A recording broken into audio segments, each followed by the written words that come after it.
Well, good morning all, and welcome to this morning's webinar on the AddEdit module of the new Tempo 5 system. We're glad you're here to join us today for a multitude of reasons. Number one, thanks for taking your time. And number two, AddEdit is one of the features of the MLS system that, a certain amount of people do. Not everybody does it. And AddEdit sometimes is greatly feared, especially when you change something, because it's important you know how to get that listing into the system, how to get those pictures and attachments on there.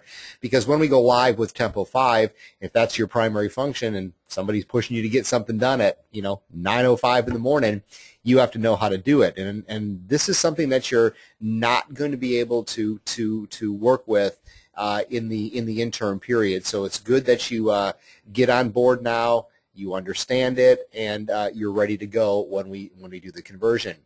It's a very simple process. Yes, there are some changes into the way things are done, but the changes are actually for the better. You'll be able to do things quicker and faster, especially with loading photos, and hopefully the whole process is going to be made much easier for you. So go into it with an open mind and see how easy it's going to be, and I think you'll come out of it just fine. We're scheduled for an hour today. Traditionally, it doesn't take a full hour, so we'll probably wrap up here a little early today.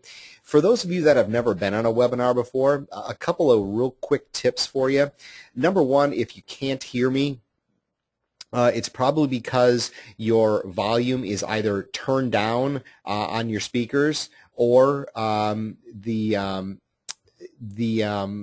the external speakers are not turned up, or you possibly have me muted. So there's a couple of different things that you might actually notice if you don't hear me. So again, look at those two options if you're not hearing me very well or it's not loud enough.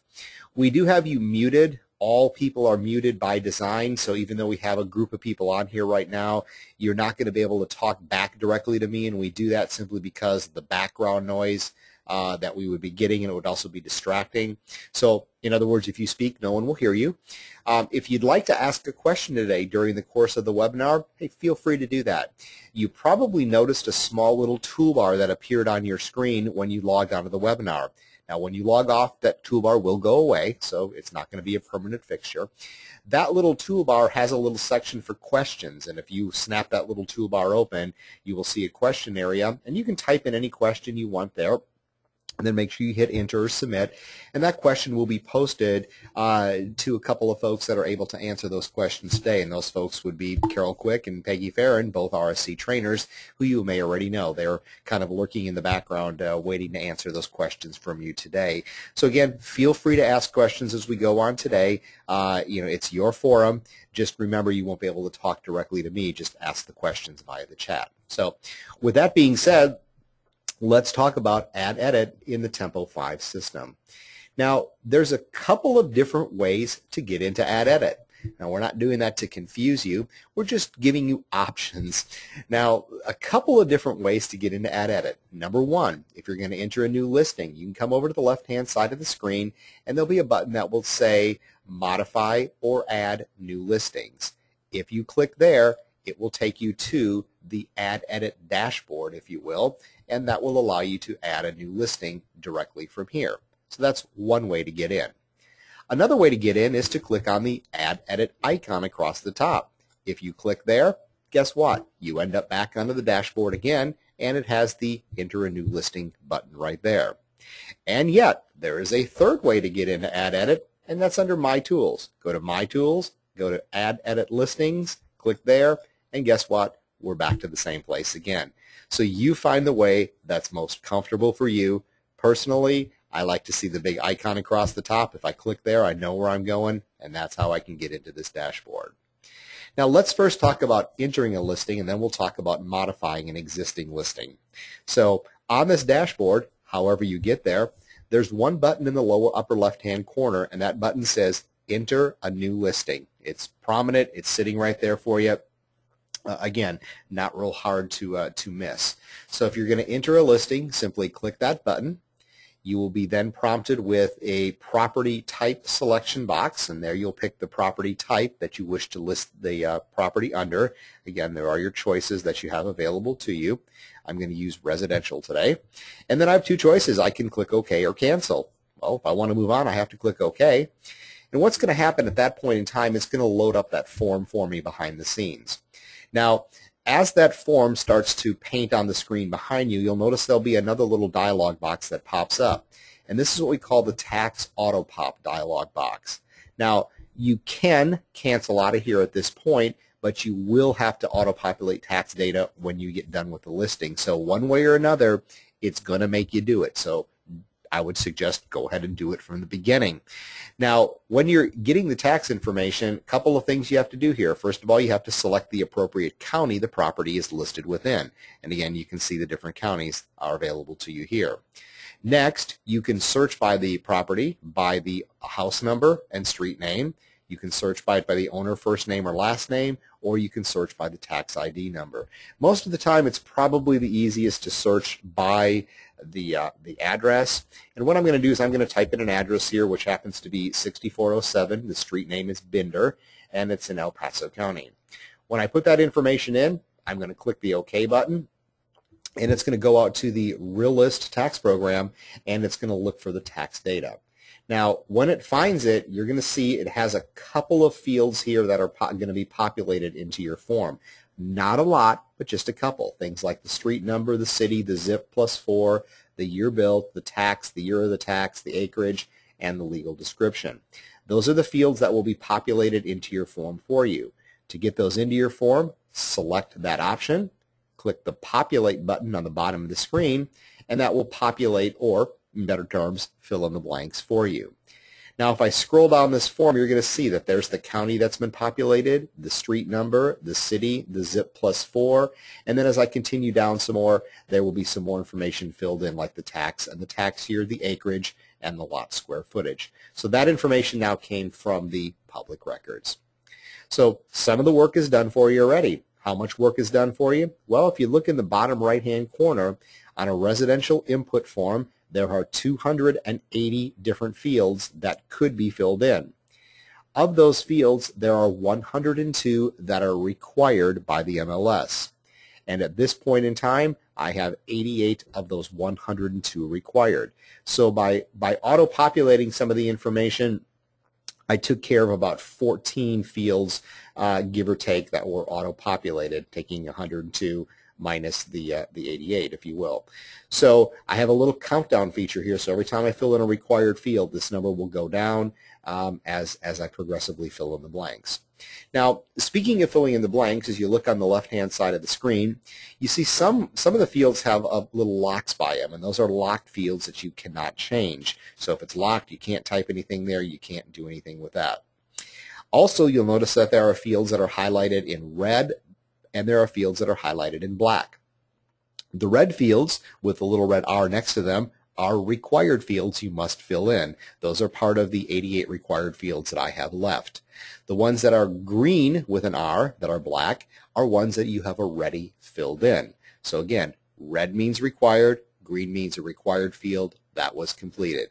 And if you went to the mass training class, you probably noticed the little joke that we did. Make all the red dots turn to green dots, and you win the AddEdit game. It's as simple as that. Now, I'll show you a little trick about this. All the required fields are intermixed within this list. In the upper right-hand corner, there's a button called Edit Mode, and it says All Input Fields. You can switch that to Required Fields Only, and the only fields that will be displayed now are the required fields. So that's kind of a quick way you could go through and make sure you get all the required stuff in without having to kind of hopscotch around.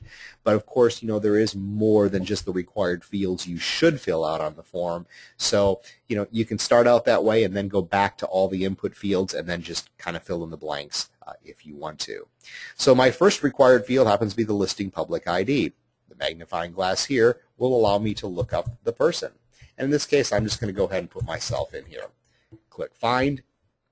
There I am. Click my name. Click OK. and that's going to fill in all of my pertinent information.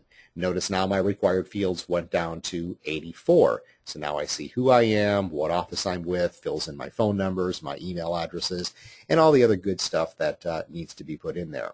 So from there, you just kind of work your way down the list. If you happen to be a co-listing agent, again, just wash, rinse, and repeat the same thing you just did.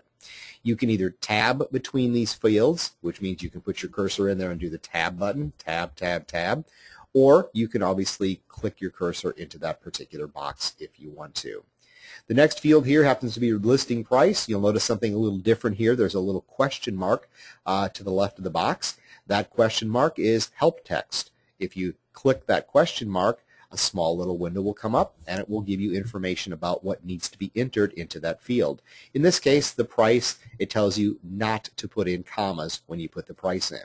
And as you go down this list, you're going to see more and more of those little help texts that are appearing in here. Over time, there will probably be a lot more filled in here as the RSC staff goes through and continues to put information that will help and guide and assist you filling in the blanks. So if you're not sure what's supposed to go in, just click on the help desk, and here, street direction defined as north, south, east, or west. That was pretty simple. But there may be some more complex data entry fields that may need more explanation. Again, that's what's there. So in the price field, I'm just going to put in a price today. I'm going to put in $99,999. Then I'm going to click to my next field. Notice how list price now is a required field, which is green, and then I just fill in the blanks. For listing date, I have a calendar option. If I click on the calendar, I can choose a date, click OK, and it will fill that date in for me, and now that required field has also been filled out. So it's just a matter of filling in the blanks using the tools that are available to you. Now, where you have areas where you can put more information in, like schedule number, notice here that there's a drop-down list and there's a text field where you can type in the schedule number. It tells you how many characters you have remaining, so as you type it in, the character count will also drop for you. Where you have little lookups, click on the lookups if you need to, or click on the list to pick that information out. The street direction, street name, for the street name, you can either A, pull it from the list, or you can click the question mark, and we knew this one happened to be vendor, so I'm going to type in vendor, find that street name from the lookup, there it is, click it, click OK, and now the street name has been populated into the street name field. Look, now I'm down to 81 required fields. So continue to move your way down the list, either tabbing or clicking in, if you will. Sometimes, if you have different options, like zoning, here are all your different zoning options, you just pick what applies.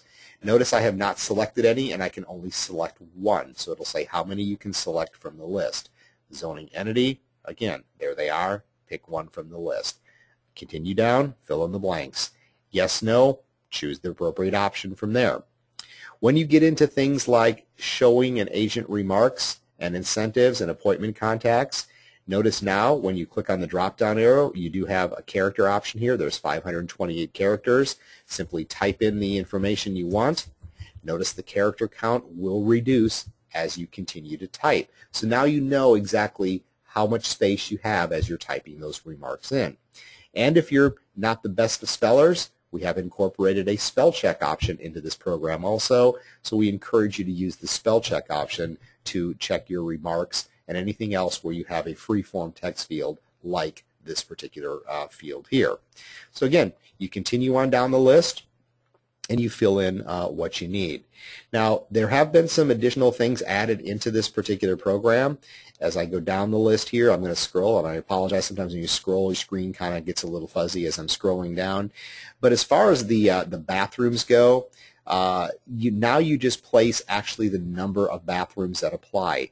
Is there a 3/4 upper bath? If there is, you type the number 1.